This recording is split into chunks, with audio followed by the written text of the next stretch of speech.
Meus amigos, possamos receber a ajuda dos nossos diletíssimos mentores espirituais para o estudo dessa noite. Não raro ouvimos comentários da ciência a respeito da religião.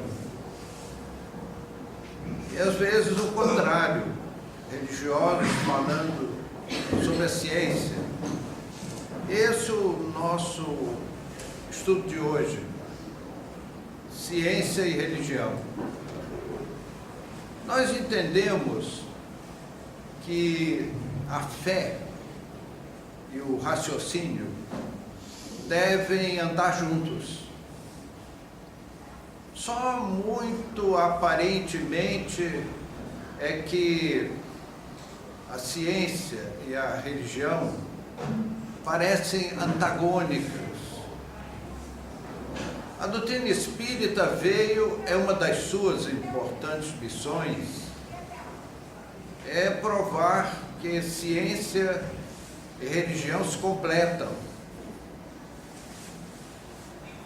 A ciência humana estuda o mundo material, tudo que o envolve. E a ciência espírita, também ciência, estuda o mundo espiritual. Então, uma ciência estuda todas as coisas relativas à matéria, ao mundo material. E a ciência espírita estuda tudo referente ao mundo espiritual. E o universo material e o universo espiritual são obras do mesmo Deus. Não existem dois deuses, um Deus da matéria e um Deus do espírito. Nós somos monoteístas, não cremos nessa separação. Deixamos isso para uma antiguidade remota, do politeísmo do passado. Nós cremos num Deus único, porque o universo é de uma vastidão colossal, inimaginável para nós, humanos. E se um reino tão gigantesco tivessem diversos soberanos, a estabilidade cósmica estaria comprometida. Não haveria uma harmonia. Então, todas essas características nos aponta para a existência de um só Deus. E é a Moisés que nós damos esse crédito. Moisés nos fez esquecer os deuses de pedra para crer num Deus em espírito e verdade. Moisés era uma grande alma que trouxe para a humanidade avanços consideráveis. A incompatibilidade entre ciência e religião, ela tem como origem aqueles extremismos das partes. É um conflito ocasionado pela incredulidade de um e a intolerância de outro. Então nós vemos pesarosamente esse estado de coisas que é uma característica do nosso mundo ainda primitivo, engatinhando. As religiões tradicionais tiveram uma responsabilidade muito grande nisso. Nós vemos as figuras que as tradições religiosas nos trazem assim, até de assustar. E o céu é aquele jardim muito bonito, o Senhor sentado num trono de ouro, servido pelos anjos. São linguagens, são expressões de um primitivismo medieval. Não é possível que em pleno século XX, já XXI, venhamos ainda a desenvolver ideias, figuras tão primitivas, tão medievais, verdadeiro obscurantismo, um passado remoto. tempos virão que a religião vai aos poucos ceder o seu radicalismo materialista e admitir o elemento espiritual. E a religião, por sua vez, lembrar-se, aceitar as leis imutáveis da matéria, estudadas pela ciência. Então nós aguardamos assim, com muita esperança, muita ansiedade, essa união da ciência com a religião, e o momento que ciência e religião derem os braços, cada um fazendo o seu trabalho numa direção, mas dentro de uma harmonia. Então nós teremos uma força convincente, extraordinária.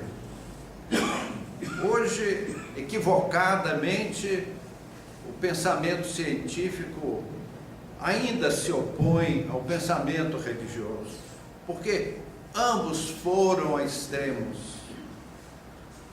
E nós vemos que o templo e o laboratório ainda estão muito distantes. É preciso que aconteça algo para que essas duas forças do mundo se aproximem. E esse algo é, sem dúvida, os princípios espirituais que governam o universo espiritual, e que vai, aos poucos, explicando ao mundo quais são os princípios, quais são as regras das comunicações do mundo espiritual com o mundo material. Dizer que o cientista é automaticamente um materialista, isso é um equívoco muito grave.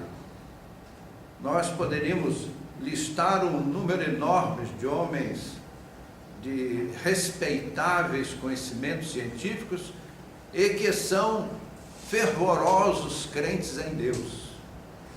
As religiões tradicionais, ao instituir a fé cega, o dogma da fé cega, eles abriram um abismo entre a ciência e a religião. O homem de ciência, pela a sua cultura, a sua dinâmica mental, ele não consegue admitir, crer, adotar princípios que ele não possa livremente examinar, questionar. Aquela filosofia medieval do ou crê ou morre, da fé cega, é fantástico que estamos no 3º milênio e ainda ouvimos falar disso. Os homens de ciência querem liberdade de pensamento. E a religião, aos poucos, adotando princípios racionais, e a doutrina espírita foi mestra nesse aspecto. Nós não cremos numa vida espiritual, nós sabemos da existência de uma vida espiritual que é profundamente diferente. O espírita não é um crente, ele não é o que crê, ele é o que sabe pela experimentação. Nós pegamos dos espíritos, ouvimos suas vozes, vemos seus vultos, trocamos ideias. Aquele tempo em que o mundo espiritual era uma quimera, a pessoa que ainda crê nisso é uma pessoa formalmente desinformada. É a pessoa que desconhece experimentações de sábios respeitabilíssimos. Nós já aqui a eles nos referimos em diversas oportunidades, e como não é o nosso tema de hoje, não voltamos ao assunto.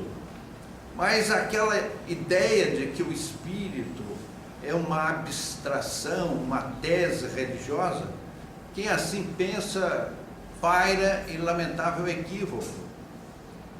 E a religião e a ciência, somando esforços, eles expulsarão o fanatismo do mundo e farão o mundo crer, o mundo tomar informações extraordinárias da nossa imortalidade. Que coisa gostosa podermos entender racionalmente que somos imortais.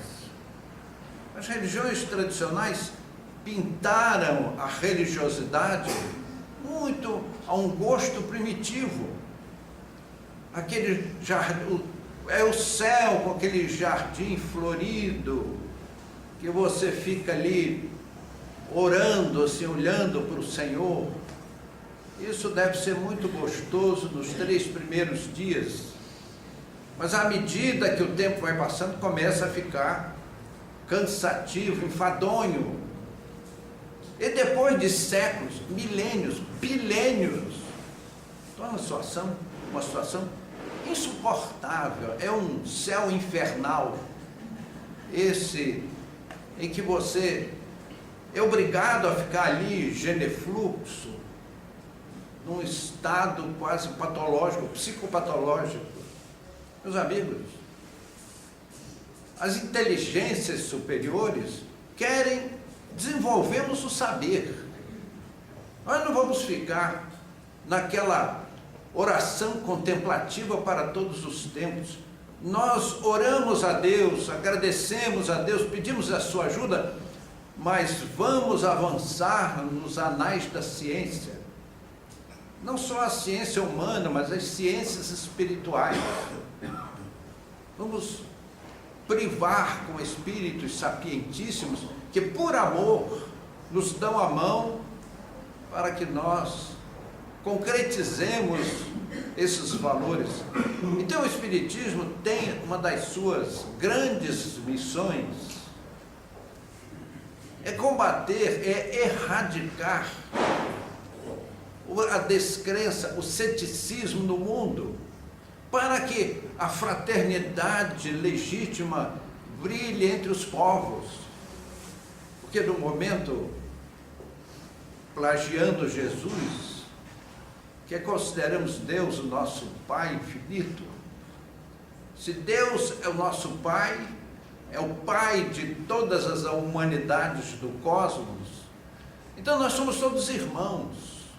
E precisamos aprender isso, praticar isso na nossa realidade diuturna, a fraternidade legítima. Então, nós estamos vivendo momentos de evolução. E em todas as evoluções, há aqueles que ficam na retaguarda, até que a força do progresso os obriguem a avançar para frente, a despeito da letargia desses espíritos. Mas há os impenitentes, aqueles espíritos retrógrados, imaturos, revoltados, indisciplinados, que não aceitam os esforços da espiritualidade maior e caminham no sentido reverso ao progresso espiritual, prejudicando aqueles que querem ir para frente. Meus amigos, nós assistimos mais do que nunca esse fim de semana aquelas cenas lá do World Trade Center do 11 de setembro de 2001. Nós ficamos pensando, meu Pai do céu, como uma criatura humana planeja uma matança dos seus semelhantes, e ainda se dizem religiosos, cultores de uma filosofia religiosa. Pergunto eu aos amigos, há diálogo com essas pessoas? televisão, assisti uma reportagem, um cavalheiro matou a sua companheira com 8 meses de gravidez com um facão. Então nós ficamos assim, perplexos. Há diálogo com essas pessoas. E é por isso que é uma pedagogia cósmica, o banimento dos espíritos impenitentes, aqueles que não há diálogo. Então, meus amigos, não é uma punição divina. Deus não pune seus filhos. Deus é amor. E o amor não pune, educa. Todos nós, temos verdadeiro horror da dor. A dor é assim, o nosso vilão. Mas, meus amigos, a dor é um abençoado recurso. Então, esses espíritos impenitentes são transferidos para mundos mais atrasados, mundos primitivos, como eles são. Só que eles levam um intelecto desenvolvido e são para aqueles espíritos da caverna os mestres, pelo entendimento.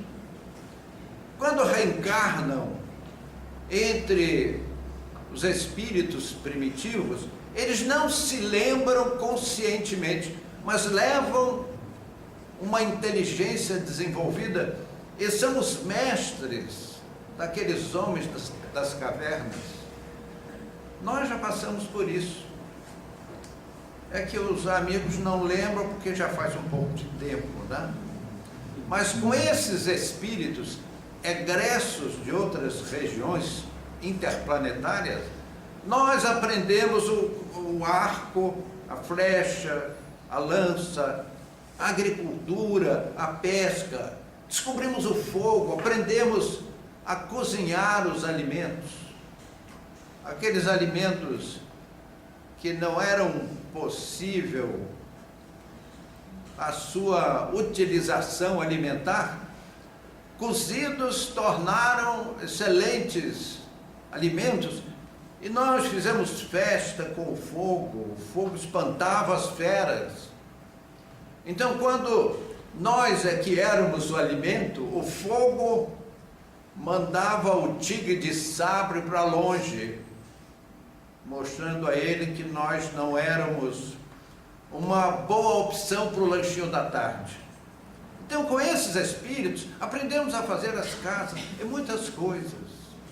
E fomos todos nós nos desenvolvendo com esses irmãos mais velhos do ponto de vista da inteligência. E chegamos onde chegamos, nesse mundo moderníssimo. Então, a justiça divina não pune os seus filhos, educa. O Evangelho do Cristo é um manancial educativo, é um código de moral educativa. Jesus, as tradições religiosas construíram pedestais. E se há uma coisa que os bons espíritos repugnam, é aquela figura de Jesus crucificado, que as religiões insistem que ele fique ali crucificado, bem preso, e dali não saia. Jesus é uma alma celeste, é um espírito estelar, é o nosso mestre sublime, o nosso dileto amigo. Imaginá-lo preso numa cruz com cravos é uma grosseria. Nós precisamos nos livrar desses símbolos, pegarmos o Novo Testamento e lermos os ensinamentos do Cristo como uma cartilha escolar. É a cartilha escolar do Espírito, que vai nos arremessar às esferas da luz. Então Jesus não quer aplausos, louvores, louvaminhas, bajulações, bajulices. Ele nos quer grandes estudiosos dos seus ensinamentos. O progresso, meus amigos, é uma força que o homem pode tentar atrapalhar, mas jamais impedir. Com os homens, sem os homens, ou apesar dos homens, o progresso virá. Nos arremessaremos a patamares mais altos, amadureceremos, queiramos ou não. E volto a frisar a problemática da dor. A dor não é tão má quanto parece. Meus amigos, nós vamos viver na vida cósmica eternamente. Nós nos libertaremos dos mundos primitivos como a Terra. Quando não mais precisarmos da Terra, que hoje precisamos, olhamos o nosso passivo de graves erros do ontem e sabemos que ainda precisamos deste mundo terrestre que nos cerca. Ele é a nossa cartilha escolar. Então o progresso virá, queiram ou não queiram os homens. Claro que nós somos, às vezes, acomodados. Gostaríamos, assim, de ter uma quantidade enorme de recursos para nos acomodar. Meus amigos, nós teremos. No nosso futuro espiritual, nós faremos coisas que para os dias de hoje são como um passe de mágica, como uma fixação daqueles seres fantasmagóricos dos livros infantis que sabem fazer mágicas. Nós faremos coisas extraordinárias, mas dentro de uma racionalidade. Viveremos em instâncias espirituais de maravilhas inimagináveis do momento, junto com aquelas pessoas que amamos. Aqueles espíritos sábios das colônias superiores, eles têm uma capacidade de amar que nós ainda não conseguimos entender. E é por muito nos amarem que eles deixam que nós lutemos as nossas boas batalhas para que possamos nos libertar de um passado de culpas e possamos galgar instâncias espirituais mais nobres. Isso é fatal.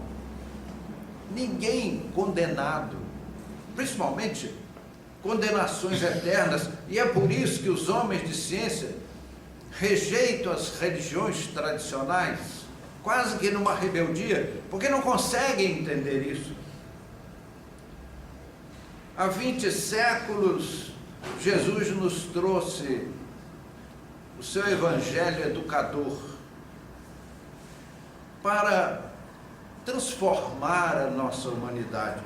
Mas as nossas religiões tradicionais fizeram do evangelho uma série de fantasias, de liturgias, de paramentos, de fantasias, quando na verdade o evangelho é para ser estudado e ser vivido. Meus amigos, se Jesus quisesse aplausos, louvores, ele não teria ensinado coisa nenhuma, mas ele só fez ensinar do berço ao túmulo.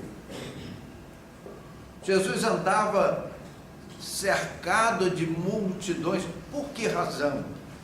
Porque o seu magnetismo espiritual cativava as pessoas, mesmo sem palavras. A expressão magnética do Cristo mexia profundamente com as pessoas. Mas Jesus nos deu, assim, um manancial enorme de ensinamentos. Então não adianta nós fazermos fantasias com os evangelhos que aqueles evangelistas nos trouxeram. Nós temos que ler no silêncio da nossa calma, e depois meditar, e depois tentar incorporar aquele ensinamento, para que nós sejamos almas nobres.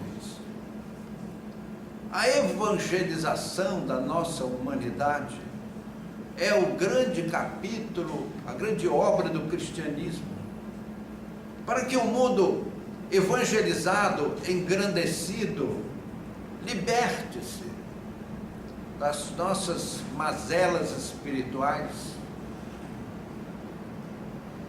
As doutrinas materialistas, elas trazem em si próprias o germe da sua destruição.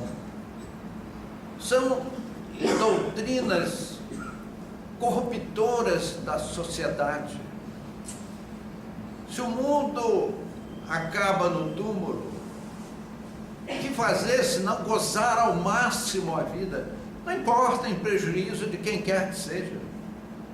Deixa eu aproveitar a vida ao máximo. E não é o que nós vemos no nosso mundo. Então, as doutrinas materialistas, elas são a depreciação da nossa sociedade, a corrupção da nossa sociedade.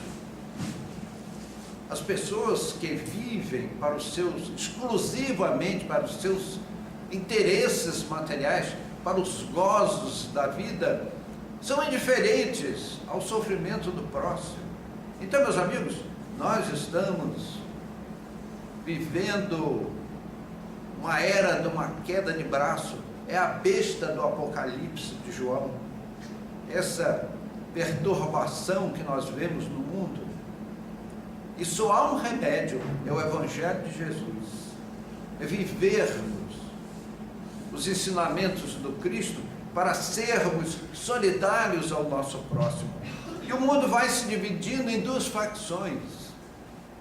Há hoje, até mesmo nos meios empresariais, nos grandes latifúndios do mundo, esforços contributivos para causas nobres, causas sociais.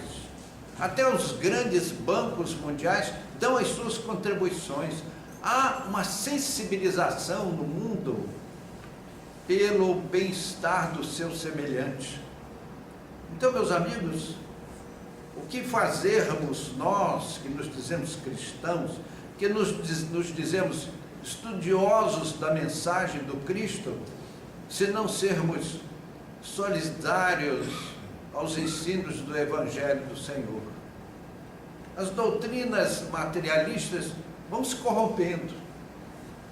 Elas não conseguem responder às questões ínfimas dos interesses sociais, dos interesses humanos. Porque nascemos, de onde vimos, para onde vamos, o que estamos fazendo nesse mundo? Então diz o materialismo, gozar a vida ao máximo, até os limites extremos, até os limites da loucura. Nós olhamos assustados essas ocorrências que a televisão nos apresentou neste domingo. Aquele é um fato isolado? Não, meus amigos. Aquilo ali é a imagem do nosso mundo. E nós somos espíritos que queremos um mundo melhor.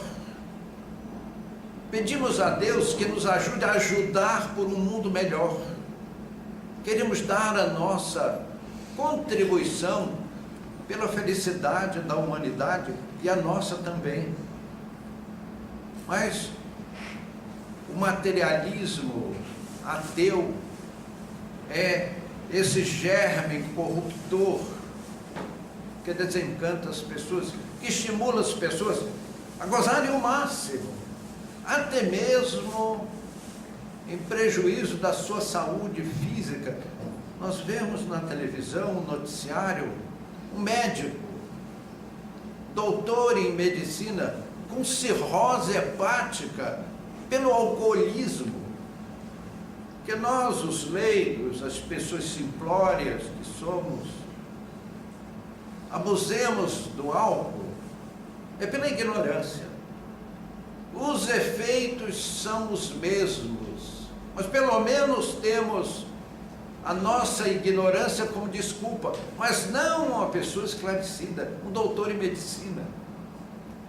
Então nós ficamos assim, pasmos, perplexos, como as pessoas se deixam arrastar pelo mal, e ficamos assim, pedindo a Deus que passe essa fase do nosso mundo, em que nós vemos o banditismo urbano de braços dados com o terrorismo internacional, sacrificando vidas, corrompendo consciências, promovendo matanças. Meus amigos, Jesus, passeando com os apóstolos em frente ao grande templo de Jerusalém, ele fez uma advertência: vede esses grandes edifícios? Em verdade vos digo, que não ficará pedra sobre pedra que não venha a ser derribada. Então, meus amigos, essa é uma lição profunda. Nada que nós amontoarmos deixará de ser revisto. Nada há, ensinou Jesus, oculto que não venha a ser revelado. Ninguém esconda o mal. Terá que ajustar as contas. Cada coisa que tirarmos dos devidos lugares, teremos que repor. Então, meus amigos, que possam esses mensageiros espirituais que nos cercam, que nos trazem o seu carinho, iluminarem o nosso entendimento.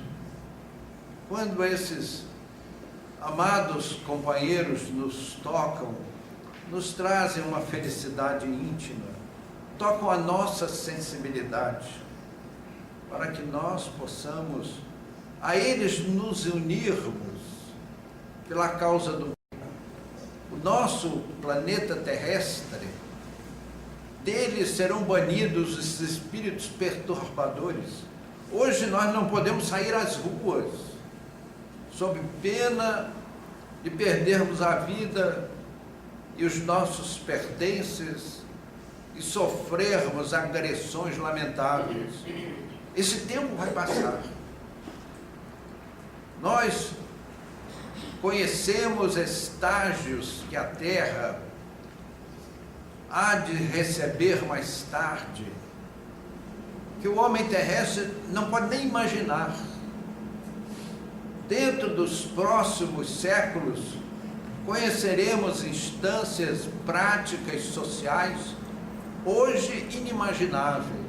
Vou só citar um lembretezinho dos nossos instrutores espirituais. A chamada, conheceremos mais tarde, a criança itinerante. Hoje, nós somos a humanidade, o povo, do cadeado, da fechadura, do ferro-de-solda, das grades. Já que a polícia não prende os bandidos, nós ficamos atrás das grades nas nossas casas. Esse tempo vai passar.